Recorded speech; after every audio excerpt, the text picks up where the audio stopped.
This is Nick. This is Jack. It's Tuesday, TBOY Tuesday, October 8th. And today's pod is the best one yet. This is a TBOY. The top 3 pop business news stories you need to know today. But Nick, I actually have a correction to issue already. Jack, hit me. What do we got? It's not Tuesday, October 8th. It's launch day, baby. Oh, it is launch day. Jack, talk to me. What do we got on the pod? What's going on? That thing we've been teasing the last few days, we're about to play the trailer for it. More on that in a minute. In the meantime, the 3 fantastic stories for today's TBOY. What do we got, Jack? For our first story, Restoration Hardware. They don't have a single social media account. Not one. Restoration Hardware doesn't spend $1 on Instagram. And you know what? It's working. For our second story, we're looking at Oura Ring.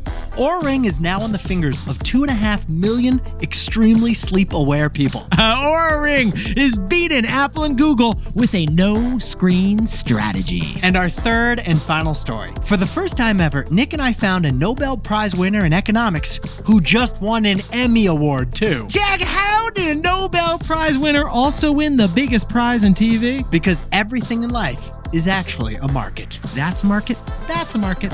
That's a market. But Yetis, before we hit that wonderful mix of stories. What a fantastic mix of stories, but I can't wait anymore, Jack. What do we got? What do we got? What do we got? ABLE. Able, always be launching everything. That's what that stands for. This week, Nick and I are launching our biggest thing in 6 years. Now, Yetis, yesterday, Jack and I gave you some hints. We're just going to tell you what it is. Jack, do you think we should do this? Should we just drop the trailer? Should we do the trailer? Let's show them what it Ooh, is. I like what you're thinking, Jack. Let's hit the trailer. Push and play.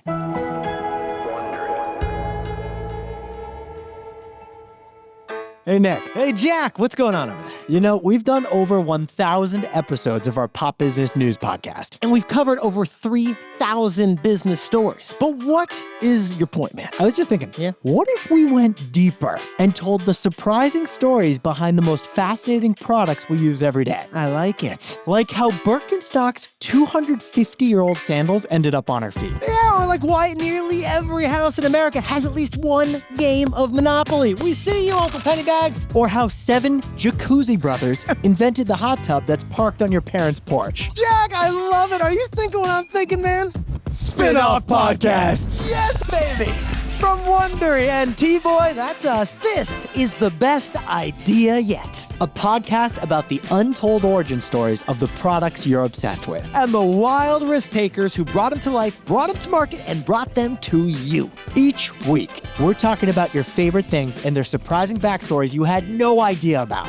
Like the Happy Meal. Did you know that Ronald McDonald didn't invent this iconic kids meal? A mom in Guatemala was behind this idea. Or the Levi's 501s. The most popular jeans don't exist without 2 immigrants in the California Gold Rush. Or Jack, what about Sriracha? Sriracha was all one guy who smuggled gold bars into this country and then started selling hot sauce out of a van. Exactly. Come for the thrilling untold stories behind your favorite things. But stay for the actionable business insights we'll share along the way. Because from business school To working in finance. to selling our own startup to a tech unicorn, Jack and I have learned a thing or two, and we cannot wait to share these inspiring stories with you. Plus, you're gonna dominate your next dinner party. Hey, person next to me, did you know Mario from Super Mario Brothers was actually a Donkey Kong first? Oh, did you know that the first Air Jordans from Nike were banned by the NBA? We call it the Air Jordan strategy, and we can't say this legally. No. But it'll get you promoted. You're obsessed with these products, but you'll never believe their shocking origin stories. Follow and listen to the best idea yet on the Wondery app or wherever you get your podcasts.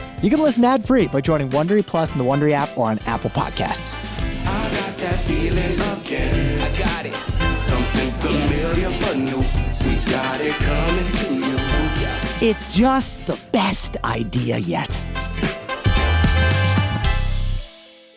Ka-chow! Yetis, that's what Nick and I have been working on in secret all year long. Although, Jack, we've been planning on it. We've been talking about it. We've been thinking about this for like years now. I thought you'd say we've been manifesting it, because we have. And we did. Episodes are 45 minutes long. They are free, and they will drop every single week. So those episodes, they pair perfectly with this show, our daily show, TBOY. And the first episode of The Best Idea Yet drops next Tuesday, and you can listen for free anywhere. So follow the show now. We put the link in the episode description. You can listen wherever you listen. If you're a Spotify guy, hey, tap to follow us on Spotify. If you're an Apple gal, tap to follow on Apple. But besties, this our new show, this is The Best Idea Yet, literally. It's free to listen to. The first episode drops everywhere next week. But in the meantime, we've got a fantastic show for you today. So Jack, let's hit our 3 stories. Go, Chris!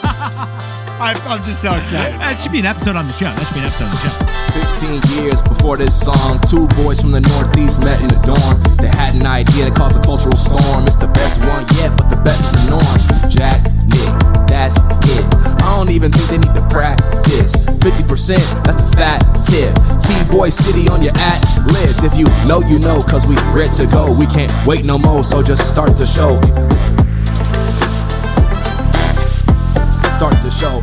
For our first story, Restoration Hardware just had its best month ever. Because RH doesn't just hate social media, they won't even set up an account. All right, Jack, quick Q&A. Here you go. One question.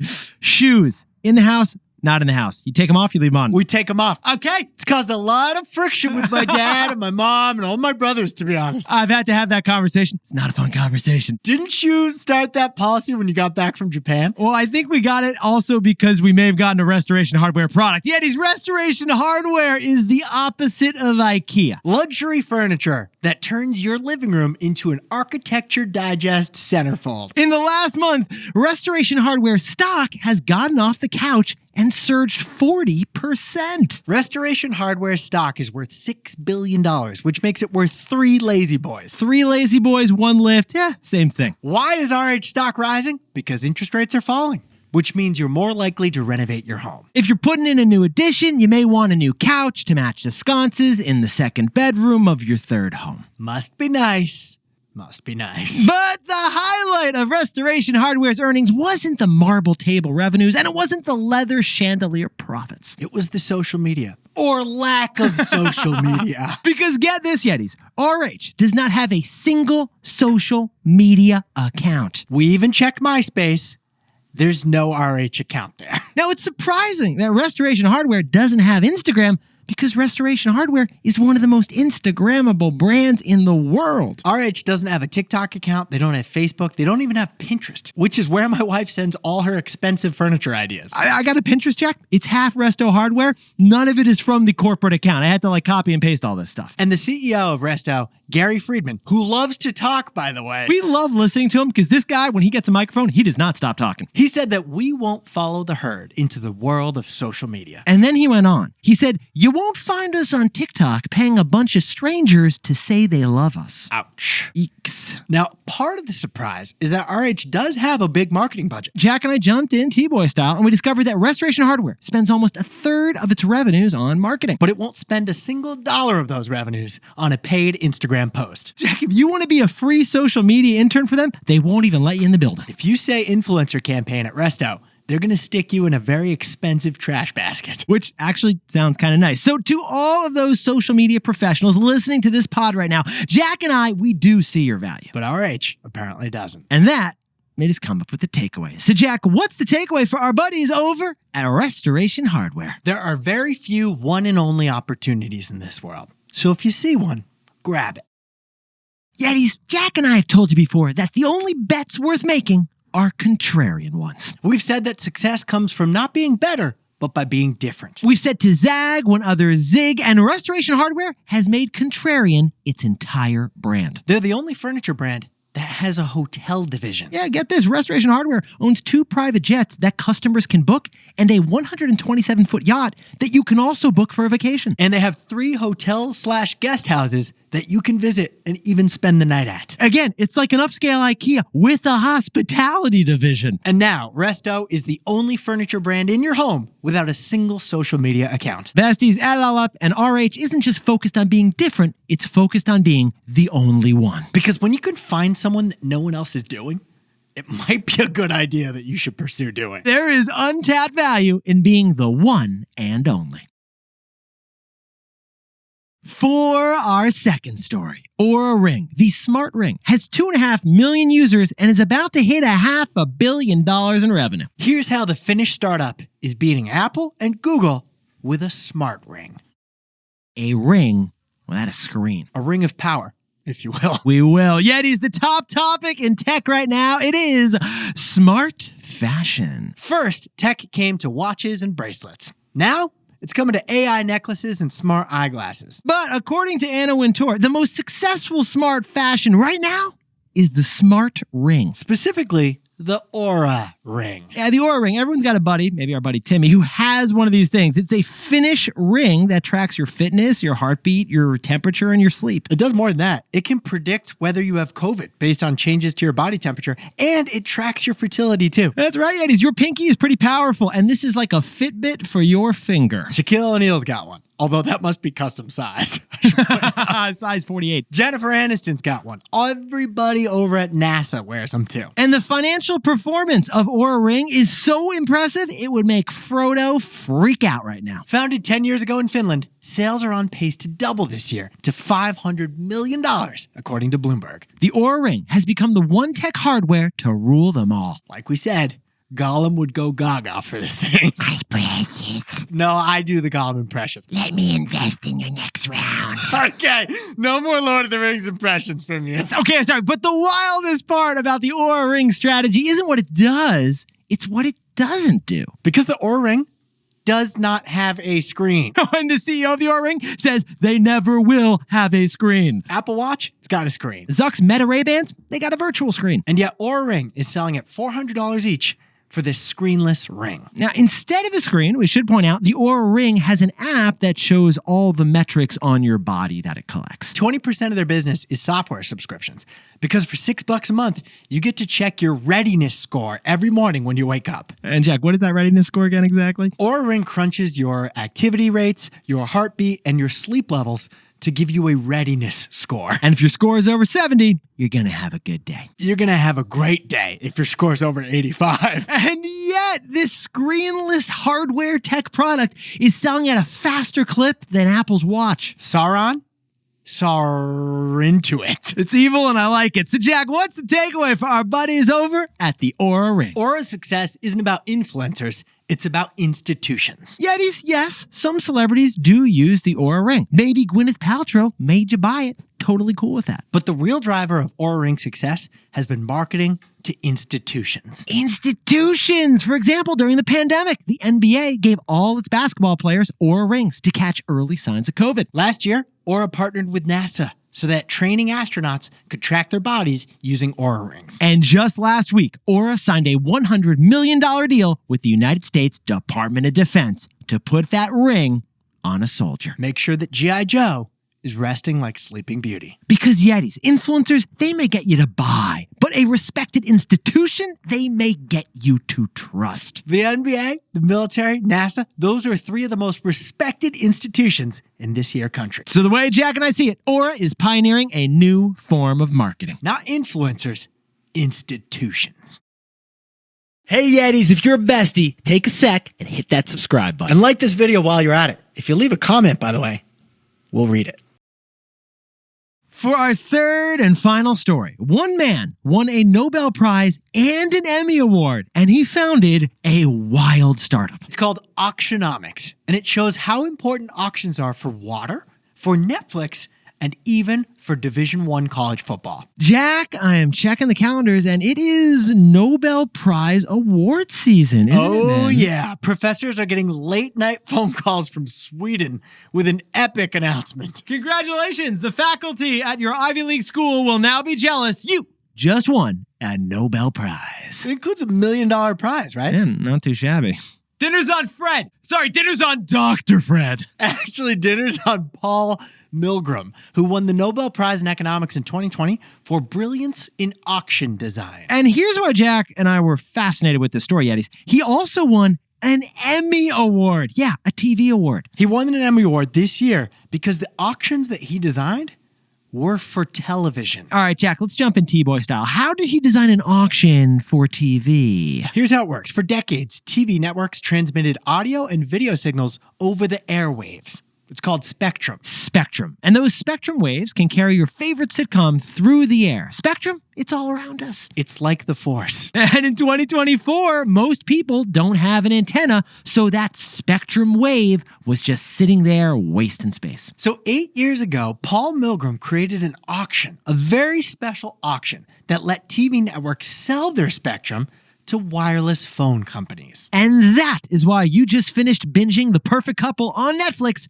on your phone. This guy's auction took wasted TV spectrum and made it useful wireless spectrum. Now, Yetis, here's where things get even more interesting. Because Paul didn't just win a Nobel Prize and an Emmy Award. Paul, the Stanford professor, co-founded a company. It's called Auctionomics. He helps clients build efficient auctions that maximize value by minimizing waste. His field is that auctions are basically everywhere. Everywhere is an auction. That's an auction. Auctions are used in stock markets every day to efficiently buy and sell stocks. Uber uses auctions to pair drivers with riders. Google uses auctions to sell ads to the highest bidder. And in California, companies buy and sell renewable energy credits with, you guessed it, an auction. Nick, did you know college football programs use auctions? Okay, Yetis, Jack told me this before the pod. I had to sit down, stand up, and sit back down again. This was wild. Big programs like the University of Florida Gators, they will pay tiny football programs to come to Gainesville and play us in football.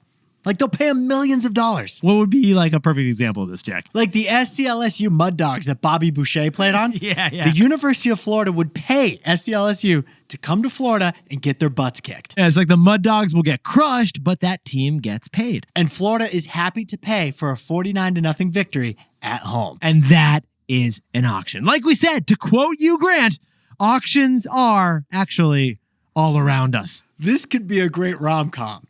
Sorry, rom-cap. Yes. A romantic capitalism. So, Jack, what's the takeaway for everyone in this economy? With growing scarcity, auctions grow in importance. It is awesome to learn how auctions are already used to create value and to prevent waste. Auctionomics' latest client is actually the West Coast of the United States. Yeah, it is. They're building an auction to distribute water rights. Yeah, because out west, droughts are common and water is short. If water is split equally, then that would lead to waste. Auctions can ensure that those who need water the most get water, and those who don't get paid for their water. And as climate change gets worse, natural disasters and droughts will create more and more shortages. But economics has a tool ready to go to make sure nothing gets wasted, and that tool is the auction. And now, of course, there is one catch we should point out. Every scarce item simply going to the highest bidder is not ideal. There's some major fairness and equity issues. So auctions can have regulators to manage that so it's not just the wealthy getting the water. But either way,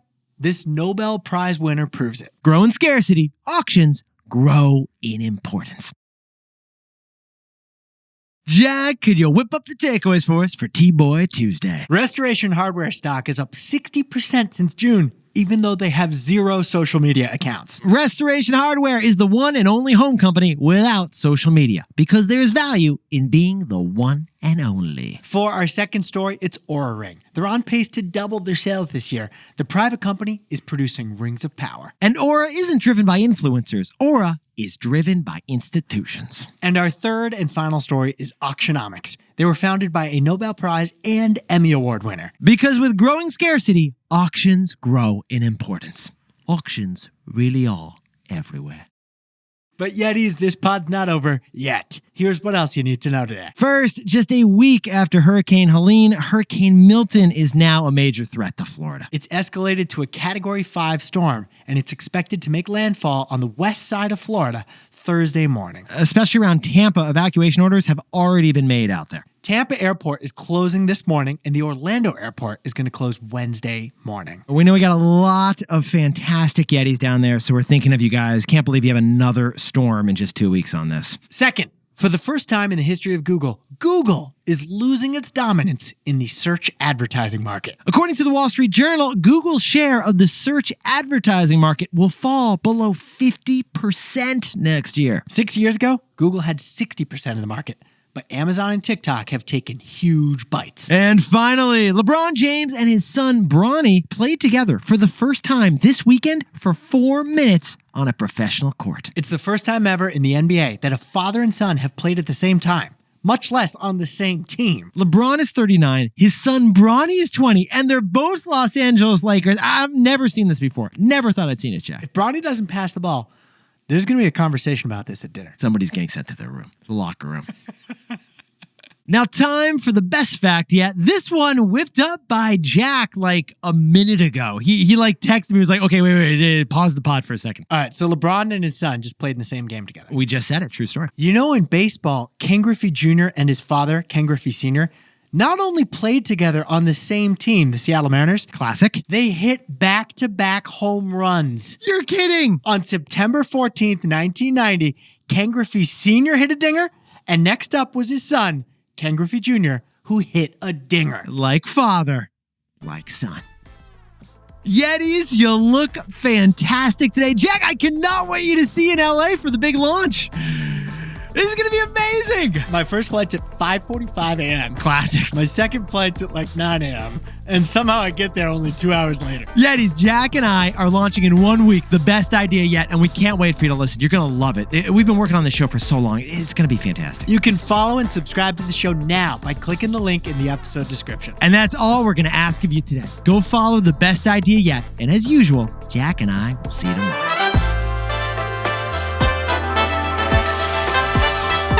And before we go, a congratulations to the Yetis at the Abraham Lincoln High School down the street in San Francisco. They won 2 gold medals at the Club Crew World Championships in Ravenna, Italy, beating 10 other high school teams in both the 1800, the mixed 200, and the 500 meter. And a congratulations to Yetis Miriam and Nathan from lovely Dallas, Texas, who just got engaged on the beach in Playa del Carmen after 8 fantastic years of dating. Congratulations to Jasmine Joy, the military brat in West Fargo, who just published an article that referenced the best one yet. Yeah, she did a great piece on Krispy Kreme donuts and insomnia cookies. Wonderful, wonderful takeaway. Published writer, not too shabby. And a happy birthday to Kyle Howard from just outside San Francisco. Darlene from Duncan is giving you 2 pumps for free in that Lodge Regular. And Yuman Go in Kunming, China finally got his U.S. green card and can finally visit home after 6 years. Congratulations, Yuman. Have a fantastic trip. We'll miss you. Happy 33rd birthday to Kim Bex Murray in Ormond Beach, Florida. And Diego Sierra is celebrating a 29th birthday over in Washington, D.C. And happy birthday to Rosie the Posey Horowitz in Silver Spring, Maryland. Yes, full disclosure, Rosie is a proud owner of a share of Wayfair and a share of Intel. Jack and I both own shares of Apple and Spotify, and Jack owns shares of Amazon, Restoration Hardware, and Netflix. How'd I do, Jack? Well done. No edits. Now that Maxie's crawling, we really can't have shoes on the ground. And like that gets people to do it. But when I was like, we'd prefer if you take your shoes off, it's like, oh boy, germaphobe. It was like, no, you just stepped in dog shit.